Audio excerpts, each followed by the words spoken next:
Jai Radha Madhava Punya Bihari.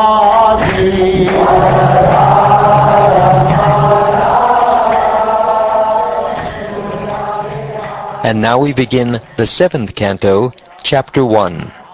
The Supreme Lord is equal to everyone.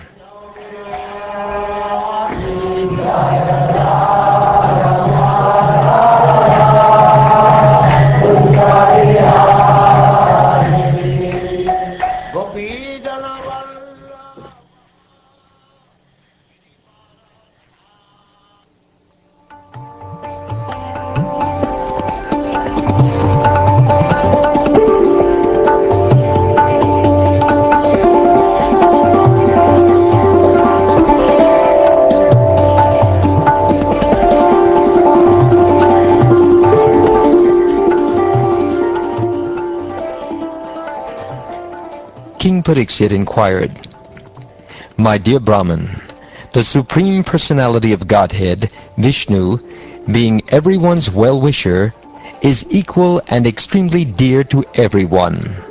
How then did he become partial, like a common man, for the sake of Indra, and thus kill Indra's enemies? How can a person equal to everyone be partial to some and inimical toward others? Lord Vishnu himself, the Supreme Personality of Godhead, is the reservoir of all pleasure.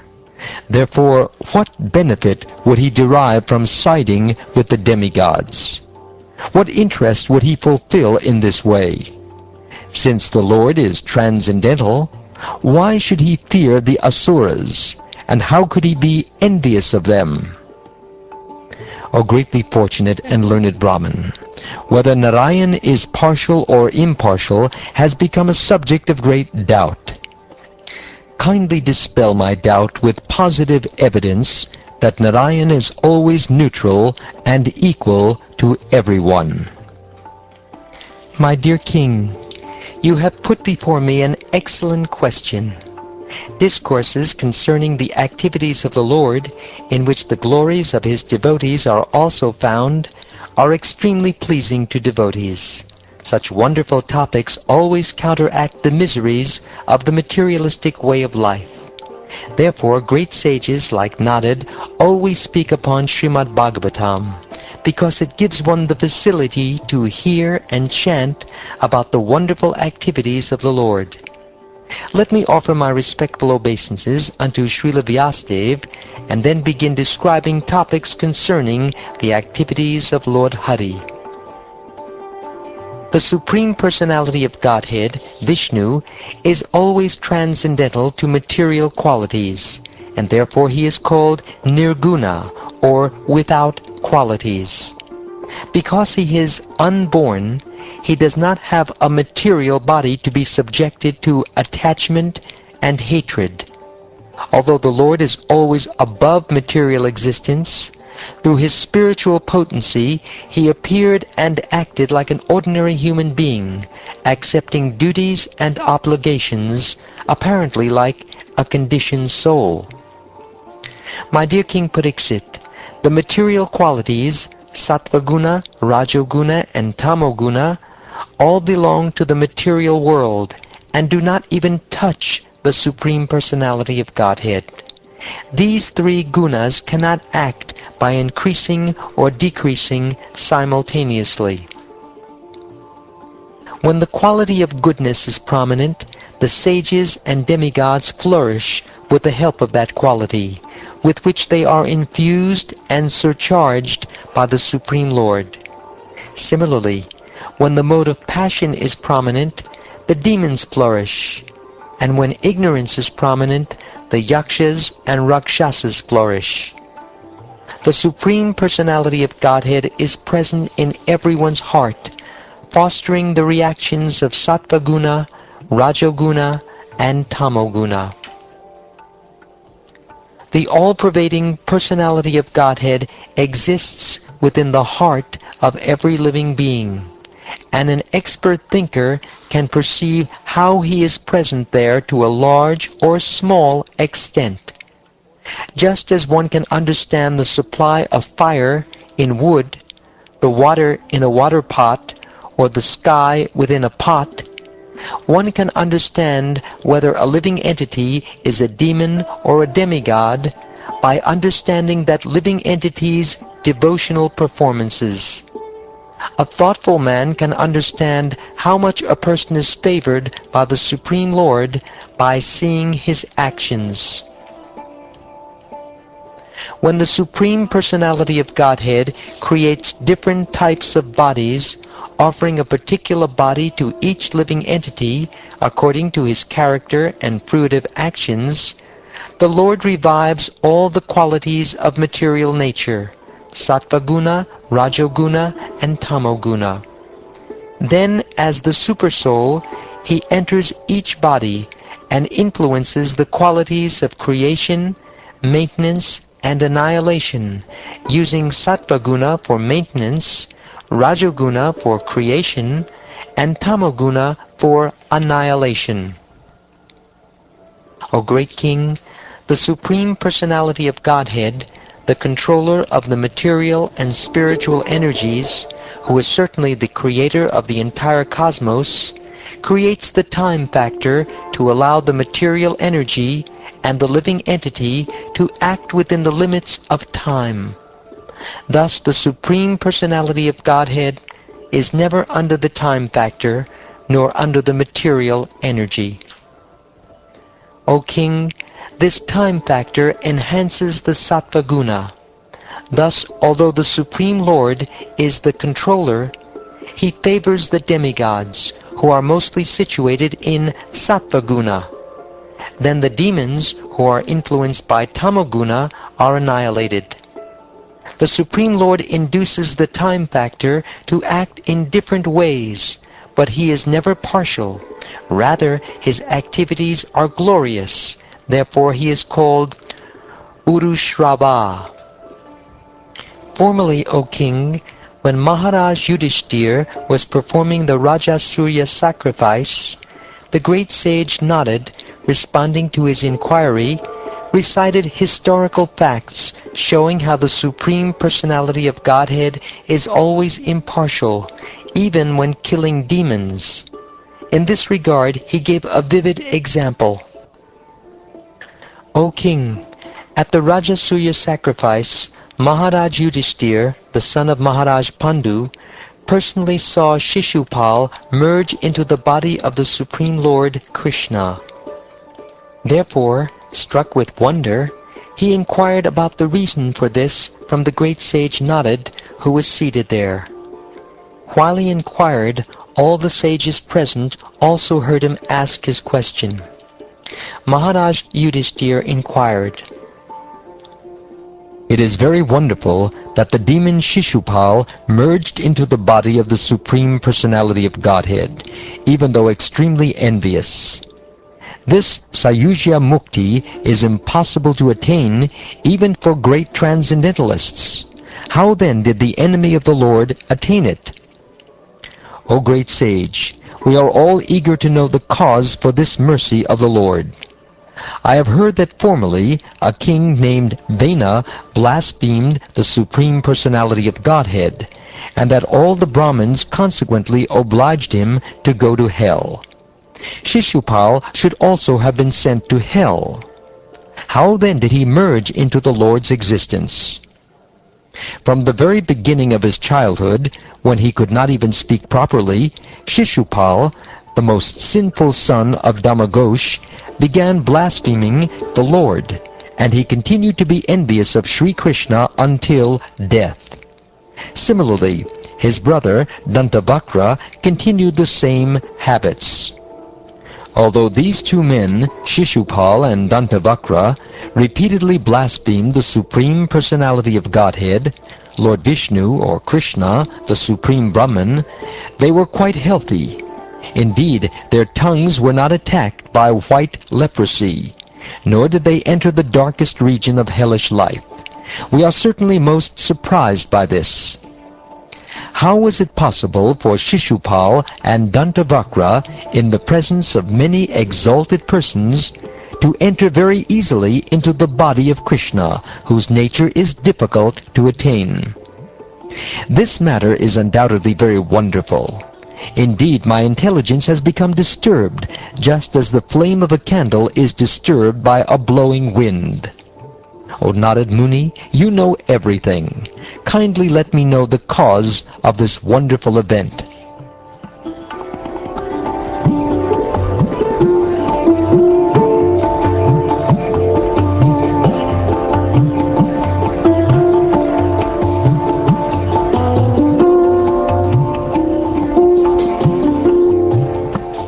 After hearing the request of Maharaj Yudhishthir, Narad Muni, the most powerful spiritual master who knew everything, was very pleased. Thus he replied in the presence of everyone taking part in the yajna. The great sage Sri Naradaji said, O king, blasphemy and praise, chastisement and respect are experienced because of ignorance.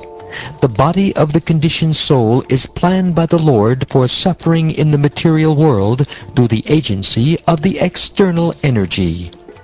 My dear king, the conditioned soul, being in the bodily conception of life, considers his body to be his self, and considers everything in relationship with the body to be his. Because he has this wrong conception of life, he is subjected to dualities like praise and chastisement. Because of the bodily conception of life, the conditioned soul thinks that when the body is annihilated, the living being is annihilated.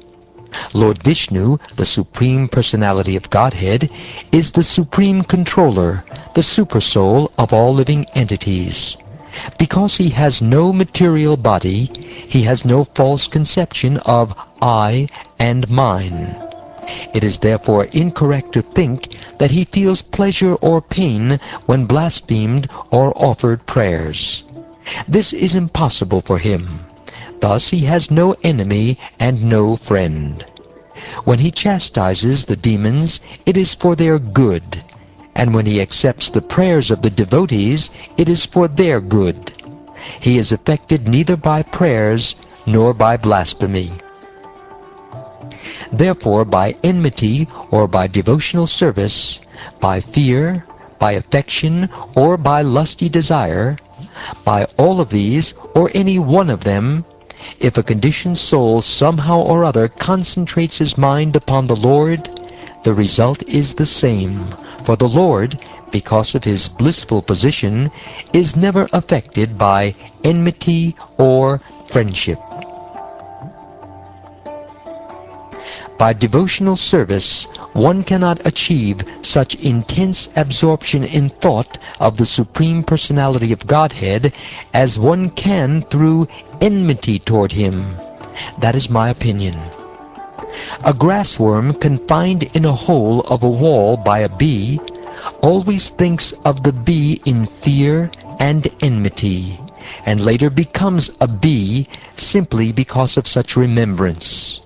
Similarly, if the conditioned souls somehow or other think of Krishna, who is Satchidananda Vigraha, they will become free from their sins.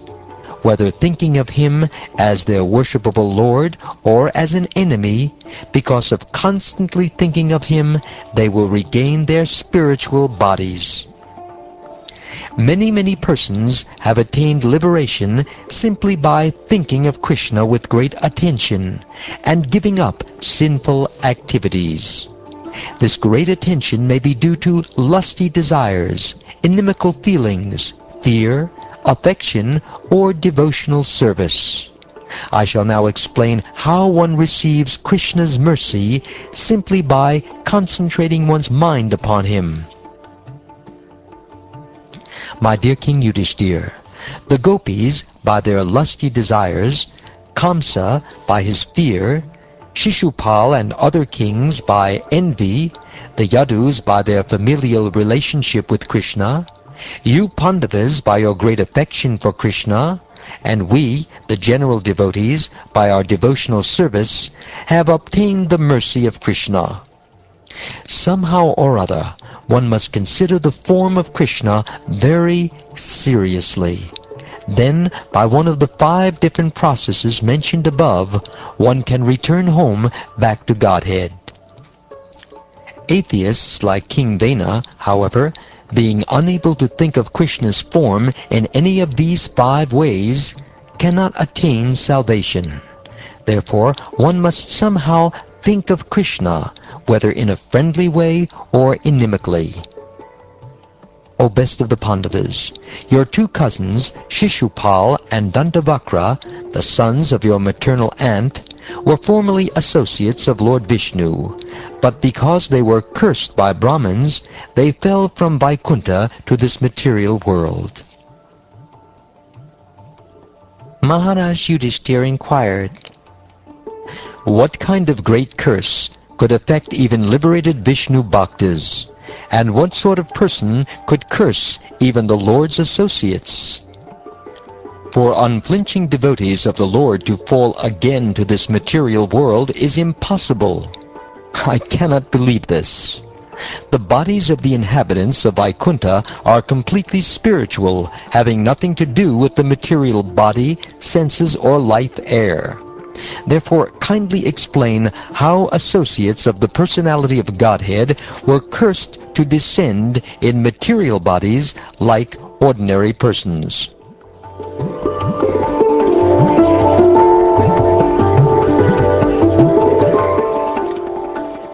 The great saint Narada said, Once upon a time, when the 4 sons of Lord Brahma, named Sanaka, Sanandan, Sanatan, and Sanat Kumara, were wandering throughout the 3 worlds, they came by chance to Vishnu Loka. Although these 4 great sages were older than Brahma's other sons, like Marichi, they appeared like small naked children only 5 or 6 years old. When Jai and Vijay saw them trying to enter Vaikuntha Loka, these 2 gatekeepers, thinking them ordinary children, forbade them to enter. Thus checked by the doorkeepers Jai and Vijay, Sanandan and the other great sages very angrily cursed them. They said, You 2 foolish doorkeepers, being agitated by the material qualities of passion and ignorance, you are unfit to live at the shelter of Marudvisha's lotus feet, which are free from such modes. It would be better for you to go immediately to the material world and take your birth in a family of most sinful asuras. While Jai and Vijay, thus cursed by the sages, were falling to the material world, they were addressed as follows by the same sages who are very kind to them. O doorkeepers, after 3 births, you will be able to return to your positions in Vaikuntha, for then the duration of the curse will have ended. These 2 associates of the Lord, Jaya and Vijaya, later descended to the material world, taking birth as the 2 sons of Diti, Hiranyakashipu being the elder and Hiranyaksha the younger.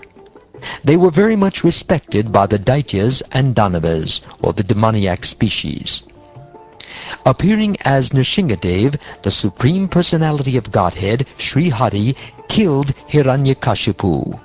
When the Lord delivered the planet Earth, which had fallen in the Garbhodak ocean, Hiranyaksha tried to hinder him, and then the Lord, as Varaha, killed Hiranyaksha. Desiring to kill his son Prahlad, who was a great devotee of Lord Vishnu, Hiranyakashipu tortured him in many ways. The Lord, the supersoul of all living entities, is sober, peaceful, and equal to everyone. Since the great devotee Prahlad was protected by the Lord's potency, Hiranyakashipu was unable to kill him, in spite of endeavoring to do so in various ways. Thereafter, the same Jai and Vijay, the 2 doorkeepers of Lord Vishnu, took birth as Ravan and Kumbhakarna, begotten by Vishrava in the womb of Keshini. They were extremely troublesome to all the people of the universe. My dear king, just to relieve Jai and Vijay of the Brahmin's curse, Lord Ramchandra appeared in order to kill Ravan and Kumbhakarna. It will be better for you to hear narrations about Lord Ramachandra's activities from Markandeya. In their third birth, the same Jai and Vijay appeared in a family of Kshatriyas as your cousins, the sons of your aunt.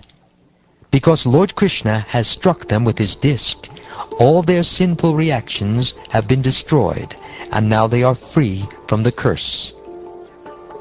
These two associates of Lord Vishnu, Jai and Vijay, maintained a feeling of enmity for a very long time.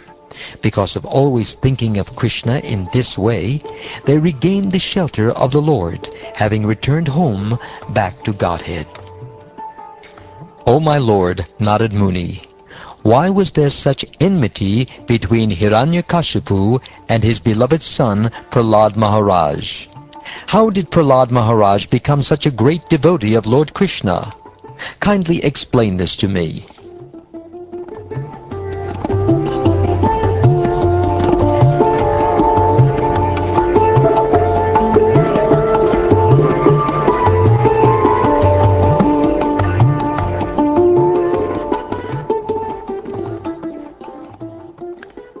Thus ends the first chapter of the 7th canto of the Srimad Bhagavatam, entitled, The Supreme Lord is Equal to Everyone.